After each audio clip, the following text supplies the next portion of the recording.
অজু করার সময় অজুর পানি যখন মুখে লাগাবেন একটি দোয়া পড়বেন, আপনার চেহারা নূরের মতো উজ্জ্বল হয়ে যাবে ইনশাআল্লাহ।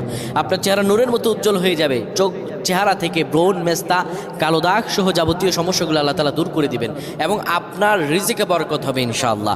আপনার দোয়াগুলো কবুল হয়ে যাবে। অনেকের চেহারা সুন্দর কিন্তু তাকাতে ইচ্ছে করে না, মনে হয় চেহারায় নুন নাই, কিন্তু অনেকের চেহারাই কালো কিন্তু দেখতেও ভালো লাগে। যেমন এই যে বেলাল হাবশি, চেহারা দিকে তাকালেই শান্তির সুবাতাস বয়ে আসতো। সাহাবীরা যার চেহারা দেখে অনেক প্রশংসিত করিয়েছিল এবং যার কলব স্বচ্ছ ছিল।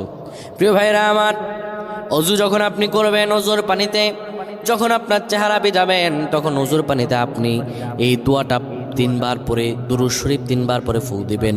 দোয়াটি হলো আল্লাহু নূরুস সামাওয়াতি ওয়াল আরদ, আল্লাহু নূরুস সামাওয়াতি ওয়াল আরদ। পানিগুলো নিয়ে সেই পানির মধ্যে আপনি ফু দিয়ে চেহারার মধ্যে লাগাবেন। আমার আল্লাহ রাব্বুল